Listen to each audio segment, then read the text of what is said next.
Class 10-এর ভূগোলের আরেকটি video. আমি খুব অল্প সময়ের মধ্যে বুঝিয়ে দেওয়ার চেষ্টা করছি যে বায়ুমণ্ডলে উষ্ণতার তারতম্য হয় কেন, বায়ুমণ্ডলের বিভিন্ন স্থানে উষ্ণতার তারতম্য হয় কেন। দেখো, প্রথম হচ্ছে তো সূর্যরশ্মির পতন কোণে তারতম্য হয়।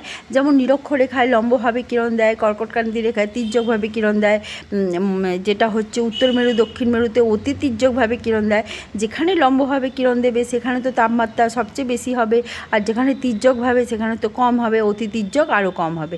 এই কারণে বায়ুমণ্ডলের উত্তাপের হেরফের হচ্ছে। এছাড়া যে দিন রাত্রির যে হ্রাস বৃদ্ধি ঘটছে, মানে দিনের পরিমাণ যদি বেশি থাকে, যেমন ধরো যদি 14 ঘন্টা দিন হয়, 12 ঘন্টা রাত হয়, তাহলে একটা উত্তাপের হেরফের হবে। কারণ অতিরিক্ত সময় ধরে যে পৃথিবী পৃষ্ঠ উত্তপ্ত হলো, তাহলে সেই সময় সে পেল না তাপটাকে রিলিজ করার জন্য, মানে বিকিরিত করে ঠান্ডা করার জন্য পেল না। তাহলে সেই জন্য কি হলো, পৃথিবী ক্রমশই পৃথিবীর উপরিভাগ গরম হতে থাকলো, ভূপৃষ্ঠের উপরিভাগের বায়ু গরম হতে থাকলো। তাহলে দিনের রাত্রির যদি সমান সমান না হয়, মানে 12 ঘন্টা দিন 12 ঘন্টা রাত না হয়, তাহলে আর যদি উল্টোটাও হয়, ধরো বেশি সময় ধরে যদি রাত হয় আর কম সময় ধরে দিন হয়, তাহলে পৃথিবীর উপরিভাগ ঠান্ডা হয়ে যাবে। এইভাবে তো উত্তাপের তারতম্য হয়। এছাড়া যদি স্থলভাগ জলভাগ, মানে জলভাগের সান্নিধ্যে যদি কেউ থাকে, তাহলে জলভাগের সংলগ্ন বায়ুও ঠান্ডা থাকবে আর স্থলভাগের সংলগ্ন বায়ু গরম থাকবে। এছাড়া মৃত্তিকার উপর নির্ভর করে। মৃত্তিকা যদি পাথুরে হয়, পাথুরে মাটির যেমন উত্তপ্ত হয়, পাথুরে মাটি সংলগ্ন বায়ুও কিন্তু উত্তপ্ত হয়। বালি যত তাড়াতাড়ি উত্তপ্ত হয়, বালি তত তাড়াতাড়ি ঠান্ডা হয়। সেই ভূপৃষ্ঠের উপরিভাগ উত্তপ্ত হওয়া ঠান্ডা হওয়ার ওপরে কিন্তু বায়ুমণ্ডল উত্তপ্ত হওয়া ঠান্ডা হওয়া নির্ভর করছে।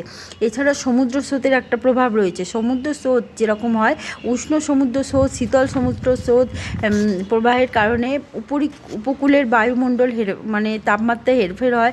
যেমন আমরা জানি যে নিউফাউন্ডল্যান্ডের কাছে উষ্ণ এবং শীতল স্রোতের মিলনস্থল বলে, সেখানে কিন্তু কুয়াশাচ্ছন্ন আবহাওয়া দেখতে পাওয়া যায় এবং ঝড়ঝঞ্ঝা হয়।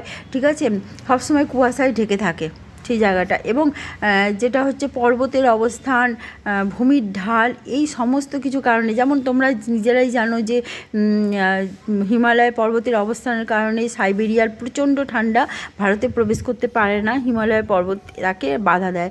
এটা পর্বতের অবস্থানের কারণে কিন্তু জলবায়ুর পরিবর্তন হয়। বায়ু প্রবাহের কারণে হয়। যদি কোনো স্থান দিয়ে যদি উষ্ণ বায়ু বয়ে যায়, সেই স্থানে জলীয় বাষ্পকে শোষণ করে বায়ুকে উত্তপ্ত করে তোলে এবং লু বয়ে গেলে হয়।